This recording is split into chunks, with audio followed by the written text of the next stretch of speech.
এই অভ্যুত্থানের পরে আমরা যদি দেখি যে আমাদের রাজনৈতিক দলগুলোর মধ্যে যত নির্বাচনের প্রশ্নটা আসছে, যত নির্বাচন সামনে আসছে, তত নানা রকম অভ্যন্তরীণ লড়াই সংগ্রাম আছে। এটাই স্বাভাবিক। এবং ডাক্তার সায়ন্ত শাখাওয়াত উনি খুব সুন্দরভাবে বলেছেন, উনি রাজনীতির যে ন্যারেটিভের লড়াইয়ের কথা বললেন, এই ন্যারেটিভের লড়াইটাও আবার ধরেন একটা আপার মিডিল ক্লাসের একটা তাত্ত্বিক জায়গা। আজকে যে লোকের রিক্সা ঢাকার সিটি কর্পোরেশন বুলডোজার দিয়ে ভেঙেছে, তার কাছে এই ন্যারেটিভ খুব গুরুত্বপূর্ণ জিনিস না। আবার এই ন্যারেটিভ খুব গুরুত্বপূর্ণ জাতীয় সত্তা, জাতীয় রাজনীতি নির্মাণে। আমি দেখছি অন্যভাবে। আজকে যখন আমরা এনসিপি, জামাত এর সংঘাত বা ন্যারেটিভের লড়াই, বিএনপির সঙ্গে ন্যারেটিভের লড়াই, বিএনপির নেতারা এক একজন এক একভাবে নানা রকম মতামত দিচ্ছেন, তখন উল্টো দিকে সবচেয়ে গুরুত্বপূর্ণ যে ঘটনাটা ঘটে গেছে সেটা হচ্ছে ভারতীয় রাষ্ট্রের মুখপাত্রের বক্তব্য। সেটা হচ্ছে ইম্পর্টেন্ট। সেটা হচ্ছে উনি বলেছেন যে ধরেন ভারত বাংলাদেশের প্রতিবেশী দেশ, বাংলাদেশ সম্পর্কে তার একটা বক্তব্য থাকতে পারে, কিন্তু সেই বক্তব্যের গ্রামারটা কোন জায়গায় থাকবে। উনি যে ভাষায় কথা বলেছেন যে কোনো রাজনৈতিক দলকে নিষিদ্ধ করতে যে পদ্ধতির মধ্য দিয়ে যেতে হয়, বাংলাদেশের অন্তর্বর্তী সরকার তা করে নাই। গণতন্ত্রে কাজের একটা পদ্ধতি আছে, আওয়ামী লীগকে নিষিদ্ধ করা হয়েছে সেই গণতান্ত্রিক পদ্ধতি না মেনে।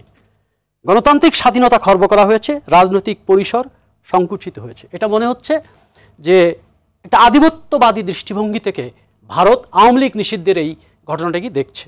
আবার আমরা নিজেরা এখানে বসে আমাদের নিজেদের মধ্যে কিছু কিছু বিষয় নিয়ে লড়াই সংগ্রাম করছি।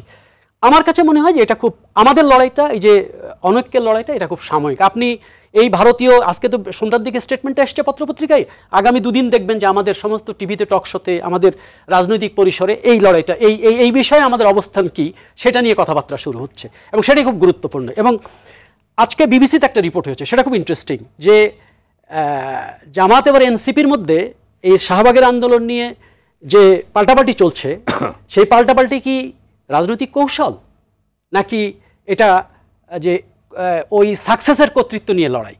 তো বিবিসির ওখানে খুব সুন্দর মন্তব্য এসছে যে এমন হতে পারে এটা, যে দেখা যাবে যে এনসিপি মোর ক্লোজ টু বিএনপি হতে চাচ্ছে সামনের দিনে নির্বাচনী রাজনীতিতে।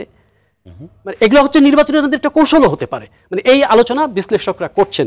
সুতরাং এই জিনিসটাকে আমাদের রাজনীতির এবং ভোটের জায়গা থেকে দেখতে হবে সামনের দিনে, যে কে কিভাবে। এবং আমরা সবাই কিন্তু যখন বলছি তখন দেখছি যে জনগণ এই কথা নেবে না, জনগণ নেবে কি নেবে না এটার মানদণ্ড তো আমরা কোনো জায়গায় পাইনি। আমরা যদি একটা ডাকসুর ইলেকশন করতাম, একটা উপজেলা নির্বাচন করতাম, একটা জাতীয় সংসদ নির্বাচন করতাম, তাহলে বুঝতাম যে আমার ন্যারেটিভ, কার ন্যারেটিভ জনগণ নিচ্ছে, জনগণ নিচ্ছে না। আমরা কিন্তু সব হাওয়ার উপরে ভাসছি, জনগণ কি ভাবছে।